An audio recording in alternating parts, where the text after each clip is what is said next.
Hello friends, welcome back to my YouTube channel. तो आज का अपना टॉपिक है रीनल ट्रांसप्लांटेशन। तो चलिए देखते हैं इसमें क्या है definition. Human kidney from compatible donor transplanted into recipient. इसका मतलब है कि हमारी बॉडी हर किसी का ऑर्गन एक्सेप्ट नहीं करती, इसलिए कॉम्पेटिबल होना ज़रूरी है, यानी ब्लड ग्रुप और HLA मैचिंग। अब कॉम्पेटिबल डोनर का मतलब होता है कि ऐसा डोनर जो जेनेटिकली रेसिपिएंट के साथ मैच करता हो। जब एक पेशेंट के लिए मल्टीपल डोनर होते हैं, उनकी इन्वेस्टिगेशन करते हैं और देखते हैं कि किसका जेनेटिक मटेरियल या फिर किसका जीनोम पेशेंट के करीब है, यानी जो जितना पेशेंट के साथ मैच करेगा आप उसकी किडनी लगाओगे तो रिजेक्शन के चांस कम होते हैं इसके अंदर। जैसे एग्जाम्पल के थ्रू समझे तो अगर आप जैसे ए ब्लड ग्रुप वाले को बी ए पॉजिटिव ब्लड ग्रुप वाले को बी पॉजिटिव की किडनी दे दी, तो बॉडी उसे दुश्मन समझ लेगी, एंटीजन समझ लेगी, तो समझ कर तुरंत ख़त्म कर देगी, यानी उसका रिजेक्शन कर देगी बॉडी अपनी। फिर बात करते हैं इसके इंडिकेशंस की, मतलब इसकी ज़रूरत कब पड़ती है। तो एब्सोल्यूट इंडिकेशन की जब अपने को करवाना ही पड़ता है तो होता है ESRD। ESRD में तो ESRD होती है जैसे क्रोनिक रीनल फेल्योर की फिफ्थ स्टेज। तो फिफ्थ स्टेज के अंदर आ गया तो आपको कराना ही पड़ेगा, and stage of renal disease. फिर दूसरा होता है इसके अंदर relative indication, CRF third stage and CRF stage fourth, इसमें भी करवा सकते हैं। तो इसमें ये होता है कि जब किडनी इतनी ख़राब हो जाए कि वो टॉक्सिन साफ़ नहीं कर सके, तो अपन क्या करते हैं, ये करवाते हैं रीनल ट्रांसप्लांटेशन। फिर बात करते हैं कि ESRD का मतलब है कि किडनी 10 से 15% से काम कर रही है, 10 से 15% ही काम कर रही है। इस स्टेज पर बिना ट्रांसप्लांटेशन या डायलिसिस के कोई भी इंसान है वो ज़िंदा नहीं रह सकता। फिर the recipient must take immunosuppressive medications for long life and start 2 days prior to renal transplantation. अब ऐसा क्यों करते हैं, जैसे नई किडनी दूसरे की बॉडी से लाई है, इसलिए हमारा इम्यून सिस्टम फॉरेन बॉडी समझकर अटैक कर सकता है। ये मेडिकेशन सिस्टम को एक तरह से बहला फुसला कर रखती है ताकि वो किडनी को एक्सेप्ट कर ले। इससे ट्रांसप्लांट से 2 दिन पहले शुरू करते हैं ताकि सर्जरी के वक्त तक खून में इसका लेवल सेट हो जाए, ब्लड में इसका लेवल सेट हो जाए। फिर बात करते हैं the hemodialysis of recipient should be done just prior and after renal transplantation to manage workload of newly transplanted kidney. अब इसमें क्या होता है कि सर्जरी से पहले डायलिसिस बॉडी को क्लीन करता है। सर्जरी के बाद नई किडनी को जैसे नींद से जगाने और पूरी तरह काम करने के लिए थोड़ा वक्त लगता है। एग्जाम्पल जैसे नई किडनी पर एकदम से लोड ना पड़े, इसलिए डायलिसिस टेम्परेली सपोर्ट करता है किडनियों को। फिर आता है इसके अंदर आइसोलेट द रेसिपिएंट।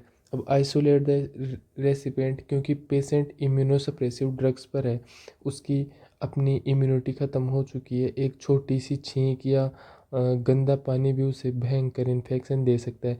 एग्जाम्पल, इसलिए पेशेंट को प्राइवेट रूम में रखा जाता है और सबको मास्क पहनने को बोलते हैं अपन।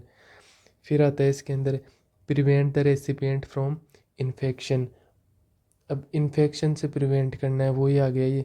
फिर आता है मेंटेन गुड ओरल हाइजीन, ये भी इन्फेक्शन कंट्रोल में आ गया। Maintain hand hygiene, infection control, always wear mask because of infection control, safe water drinking because of infection control. फिर आता है इसमें अवॉइड लाइव वैक्सीनेशन। ऐसा क्यों, जैसे लाइव वैक्सीन में जिंदा लेकिन जैसे कमज़ोर वायरस होते हैं, एक नॉर्मल इंसान उनसे लड़ लेता है, लेकिन ट्रांसप्लांट पेशेंट का सिस्टम वीक होने की वजह से वो वायरस पेशेंट को बीमार कर सकता है, इसलिए अपन लाइव वैक्सीन को अवॉइड करते हैं। Avoid heavy sport activities and weight lifting. Reason है इसका, ट्रांसप्लांटेड किडनी जो होती है उसको पेट के नीचे लोअर एब्डोमेन में लगाया जाता है। हैवी वेट उठाने से स्टिचेस टूट सकते हैं या ऑर्गन पर प्रेशर पड़ सकता है, या कोई भी अपन हैवी एक्टिविटी करे, स्पोर्ट्स एक्टिविटी करे, तो नीचे एब्डोमेन पर जोर पड़ सकता है और अपने स्टिचेस है वो टूट सकते हैं। फिर आता है इसके अंदर प्रोवाइड सेमी फाउलर पोजीशन। ये पोजीशन इसलिए देंगे, इसमें पेशेंट को 30 से 45 डिग्री पे उठाकर रखते हैं ताकि सांस लेने में आसानी हो और पेट के जख्म पर खिंचाव ना पड़े। फिर आता है इसके अंदर क्या, monitor vital science and intake output charting. अगर जैसे इस क्यों करेंगे ये, क्योंकि अगर पेशेंट ने 2 लीटर पानी पिया है और सिर्फ 200 ml यूरिन आया, इसका मतलब है कि किडनी रिजेक्ट हो रही है या सही से काम नहीं कर रही है। तो अपन इसको चेक करेंगे RFT रीनल फंक्शन टेस्ट से। इससे क्रिएटिनिन और यूरिया का लेवल चेक किया जाता है जो किडनी की हेल्थ को बताएगा अपने को। फिर आता है इसके अंदर ABG एनालिसिस। अब ABG एनालिसिस के अंदर इसमें वही अपन ब्लड के अंदर एसिड बेस का बैलेंस चेक करते हैं। फिर इवोल्यूशन ऑफ RFT रिजल्ट्स, ये बताई दिया रीनल फंक्शन टेस्ट। इससे यूरिया और क्रिएटिनिन का लेवल चेक किया जाता है जो अपनी किडनी की हेल्थ को बताता है। फिर बात करते हैं इसके अंदर डोनर्स की। डोनर कितने टाइप के होते हैं, एक तो होता है इसके अंदर लिविंग डोनर, दूसरा होता है इसके अंदर कैडेवर डोनर या फिर ब्रेन ब्रेन डेड डोनर। तो लिविंग डोनर 2 टाइप के होते हैं, living related donors, living non related donors. जो लिविंग रिलेटेड डोनर्स होते हैं ये वो होते हैं पेशेंट के जैसे खून के रिश्ते होते हैं जिसके साथ, जैसे मम्मी पापा भाई बहन, इनका टिश्यू मैच होने के चांस सबसे ज़्यादा होते हैं। अब लिविंग नॉन रिलेटेड डोनर्स, इसमें वो लोग आते हैं जैसे रिश्तेदार या फिर जैसे हस्बैंड वाइफ या कोई भी अपना फ्रेंड, उनका भी जो टिश्यू सैंपल है वो मैच हो सकता है पेशेंट के साथ।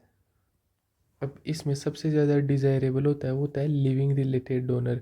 अब ये क्यों होता है, most desirable source for kidney transplantation. जब डोनर जिंदा होता है तो किडनी को बॉडी से बाहर बहुत कम वक्त बिताना पड़ता है। इससे किडनी की क्वालिटी जैसे फ्रेश रहती है और ट्रांसप्लांट के तुरंत बाद वो कम कम कर देती है। एग्जाम्पल से समझे तो जैसे खेत से तुरंत तोड़कर लाया हुआ जैसे कोई भी फ्रूट है, लिविंग डोनर ज़्यादा फ्रेश होता है मुकाबले उस फल के जो कोल्ड स्टोरेज से आया हो। जैसे कोई भी अपन फ्रीज में सब्जियां रखते हैं, एक एक खेत से तोड़ के लाते हैं, तो ज़्यादा बढ़िया कौन सी रहती है, जो खेत से तोड़ के लाते हैं। फिर आता है इसके अंदर एज लेस देन 60 ईयर्स। अब 60 साल से कम उम्र के लोगों में किडनी की फिल्ट्रेशन कैपेसिटी अच्छी होती है, GFR अच्छी होती है, ग्लोमेरुलार फिल्ट्रेशन अच्छा होता है। यंग किडनी रेसिपिएंट की बॉडी में ज़्यादा साल तक चलती है in comparison with old kidney, और 60 ईयर्स से अबव के तो लेते भी नहीं है। फिर बात करते हैं पर इन्फॉर्म्ड कंसेंट। डोनर को ऑपरेशन के फ़ायदे और नुकसान पूरी तरह पता होने चाहिए, ये अपने को समझाना है, ये एक लीगल वो है, उनका अधिकार है। पेशेंट की दोनों किडनियां सही से काम नहीं करेगी तो वो मेंटली अनस्टेबल हो जाएगा। डोनर मेंटली स्टेबल होना चाहिए, उसे ये डिसीजन किसी डर या लालच में नहीं बल्कि अपनी मर्जी से लेना चाहिए। फिर नॉर्मल रीनल फंक्शन। डोनर की दोनों किडनियां परफेक्टली काम करनी चाहिए। अगर डोनर की अपनी किडनी वीक होगी तो एक किडनी निकालने के बाद वो खुद खतरे में आ जाएगा। एग्जाम्पल जैसे सीरम क्रिएटिनिन और यूरिया लेवल्स बिल्कुल नॉर्मल होने चाहिए पेशेंट के। No renal trauma. फिर अगला है नो रीनल ट्रोमा। डोनर की किडनी पर पहले कभी भी कोई गहरी चोट या एक्सीडेंट का असर नहीं होना चाहिए क्योंकि चोट लगी हुई किडनी फेल हो सकती है। फिर आता है इसके अंदर नॉर्मल सीरम इलेक्ट्रोलाइट, जैसे सोडियम पोटेशियम और कैल्शियम लेवल चेक किए जाते हैं। ये दिखाते हैं कि डोनर की किडनी मिनरल्स को सही से बैलेंस कर पा रही है या नहीं कर पा रही। फिर बात करते हैं मेडिकल रेस्ट्रिक्शंस की, जिसमें आता है नो मैलिग्नेंसी। डोनर को कोई भी कैंसर नहीं होना चाहिए। अगर कैंसर सेल्स किडनी में हुए तो वो रेसिपिएंट की बॉडी में जाकर वहाँ कैंसर फैला सकते हैं। फिर आता है नो स्पेटिसीमिया। डोनर के ब्लड के अंदर कोई भी इन्फेक्शन नहीं होना चाहिए क्योंकि रेसिपिएंट की इम्यूनिटी पहले से ही कम है, इन्फेक्शन उसके लिए जानलेवा हो सकता है। No blood borne infection like HIV, HCV, HPSAG। डोनर को एड्स या फिर हेपेटाइटिस B और C नहीं होना चाहिए। ये बीमारियां किडनी के जरिए रेसिपिएंट में ट्रांसफ़र हो सकती है। फिर इसके बाद बात करते हैं कैडेवर डोनर या फिर डिकेज डोनर या फिर ब्रेन डेड डोनर। ये वो लोग होते हैं जो जिनका ब्रेन डेड है पर उनका दिल मशीन के सारे चल रहा होता है, मतलब एक वेंटिलेटर पे होते हैं ये, एक तरह से माने तो। मतलब वैसे तो वेंटिलेटर पे भी नहीं होते, जैसे कोमा में होते हैं उस तरीके से होते हैं ये पेशेंट। इसके अंदर आता है a person with biological death, brain death without without clinical death. इसमें क्या होता है, जैसे इनका जो ब्रेन है वो पूरी तरह काम करना बंद कर चुका होता है लेकिन हार्ट बीट मेंटेन्ड होती है। फिर आता है इसके अंदर heart beat maintained, continuous, ventilated. अब जैसे इन्हें वेंटिलेटर पर रखा जाता है ताकि ऑर्गन्स को ऑक्सीजन मिलती रहे और वो ख़राब ना हो। अब इसका जो क्राइटेरिया है वो है less than 60 years age criteria. Donor की उम्र 60 साल से कम होनी चाहिए। उनका इन्फॉर्म्ड कंसेंट फैमिली की तरफ से होना चाहिए और उन्हें कोई कैंसर, मैलिग्नेंसी या फिर इन्फेक्शन नहीं होना चाहिए। फिर आता है इसके अंदर normal renal function, no renal trauma, normal RFT result, normal serum electrolyte, no malignancy, कोई भी कैंसर या फिर कोई भी इन्फेक्शन नहीं होना चाहिए, नो ब्लड इन्फेक्शन। फिर आता है इसके अंदर ये GES स्कोर नहीं है, ये है GCS स्कोर है ये। तो GCS स्कोर होता है इसके अंदर जैसे ग्लासगो कोमा स्केल में मिनिमम स्कोर 3 होता है और गहरी कोमा में ब्रेन डेथ को दिखाता है ये। फिर आता है fixed eye ball, non reactive dilated प्यूपिल। मतलब जैसे फिक्स्ड आई बॉल, आँखों की जो पुतलियाँ होती है, प्यूपिल्स होती हैं, वो फैल जाती हैं और लाइट डालने पर कोई रिएक्शन नहीं देती। फिर जैसे caloric test, a test which performs to assess the function of cranial nerve by ear irrigation. इसमें कान में ठंडा या गर्म पानी डाला जाता है। नॉर्मल इंसान की आंखें मूव करती हैं पर ब्रेन डेड पेशेंट की आंखें फिक्स्ड रहती है, कहीं पे भी मूव नहीं करेगी वो, चाहे अपन वहाँ पे गर्म पानी डालें कान में या फिर ठंडा पानी डालें। फिर आता है इसके अंदर एपनिया टेस्ट। एपनिया टेस्ट इसमें क्या करते हैं अपन, इसमें अपन चेक करते हैं test which perform to check viability of respiratory centre. इससे चेक करते हैं कि क्या पेशेंट वेंटिलेटर हटाने पर खुद सांस ले रहा है या फिर नहीं ले रहा है। अगर नहीं ले रहा है तो रेस्पिरेटरी सेंटर भी डेड है इसका। फिर बात करते हैं इसमें टाइम मैनेजमेंट की। अब किडनी को निकालने और लगाने के बीच का समय बहुत इम्पोर्टेंट टाइम होता है। जैसे आता है सबसे पहले वार्म इस्चेमिक टाइम, जैसे 30 से 60 मिनट तक होता है जब किडनी में the time between stoppage of renal perfusion in donor and cooling of kidney duration 30 to 60 minute. जब किडनी में ब्लड सप्लाई बंद हो जाती है और उसे ठंडा यानी कूलिंग किया जाता है, उसके बीच का जो टाइम होता है ये जितना कम हो उतना अच्छा होता है। तो फिर इसमें प्रिजर्वेशन टाइम क्या होता है, जैसे कूलिंग टाइम क्या होता है, kidney remains inside the preservation solution time in duration 34 to 48 hours but may be up to 72 hours.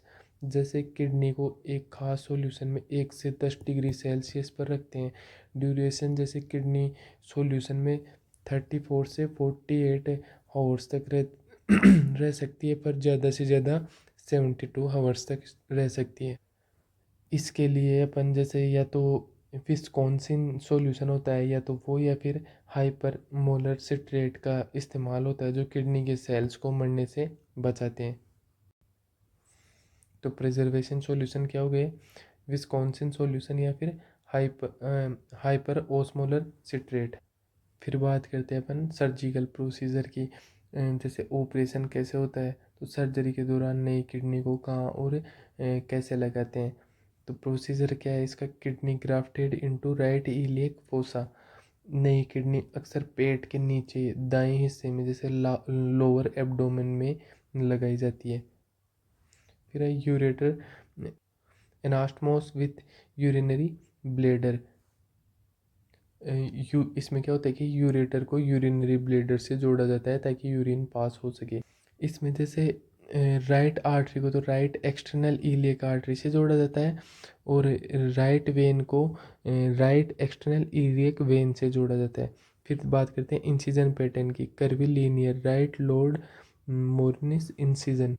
अब सर्जरी के लिए क्या करते हैं अपन, मोरिसन इंसिजन लगाते हैं, एक कर्व्ड कट लगाया जाता है पेशेंट के अंदर। फिर बात करते हैं अपन रिस्क साइंस की। अगर बॉडी किडनी को एक्सेप्ट नहीं करती तो ये 5 बड़ी साइंस दिखाते हैं। जैसे अपन ग्राफ्ट से याद रख सकते हैं, G for graft, pain and tenderness, मतलब किडनी वाली जगह पर दर्द और छूने पर तकलीफ होगी या फिर दर्द होगा हाथ लगाएंगे तो। फिर आता है R for renal function decrease, जैसे यूरिन का कम आना और ब्लड रिपोर्ट्स खराब आना, ये भी अपने को एक ग्राफ्ट रिजेक्शन का साइन बताएगा। फिर आता है ए फॉर एक्यूट एसटीएन या फिर एनीमिया, इसमें जैसे अपने को देखने को मिलेगा बीपी का अचानक से बढ़ना और ब्लड की कमी होना। फिर आता है एफ फॉर फीवर इनिशियली, अब जैसे बुखार आना जो इन्फेक्शन या रिजेक्शन का साइन है। फिर T for TLE increase, body में एंजाइम्स या टॉक्सिन्स का लेवल बढ़ जाता है इसके अंदर। फिर इसके बाद में अपन बात करते हैं टाइप्स ऑफ ग्राफ्ट रिजेक्शन। तो सबसे पहले आता है hyper acute rejection within 24 to 48 hours removal of kidney, अब जैसे ये तुरंत होता है, इसका एक ही इलाज है, किडनी को तुरंत निकालना पड़ता है अपने। दूसरा टाइप है इसके अंदर acute rejection after 48 hours to 6 month, most common type of rejection 2 to 8 weeks, अब जैसे ये सबसे कॉमन है, ज़्यादातर 2 से 8 वीक में होता है ये। इसके इंटरवेंशन है, जैसे इम्यूनोसप्रेसिव ड्रग्स की डोज बढ़ा दी जाती है इसके अंदर। फिर थर्ड टाइप आता है इसका ग्राफ्ट रिजेक्शन का, क्रोनिक रिजेक्शन आफ्टर 6 मंथ, ये 6 महीने के बाद होता है। Increase dose of immunosuppressive medication, अपन इसमें भी क्या करेंगे, इम्यूनोसप्रेसिव मेडिकेशन का डोज इंक्रीज कर देंगे। सिम्टोमेटिक ट्रीट या फिर रीट्रांसप्लांटेशन, अब जैसे ये धीरे धीरे होता है, इसका मैनेजमेंट है दवाइयाँ बढ़ाना है, सिम्टम्स का इलाज करना, और एंड में रीट्रांसप्लांटेशन की ज़रूरत पड़ सकती है इसके अंदर, दोबारा से अपने को किडनी ट्रांसप्लांट करने की ज़रूरत पड़ सकती है। तो आज का अपना टॉपिक किडनी ट्रांसप्लांटेशन यहाँ पे कंप्लीट होता है। अगर वीडियो आपको अच्छी लगी हो तो लाइक शेयर सब्सक्राइब करें। Thank you for watching my video.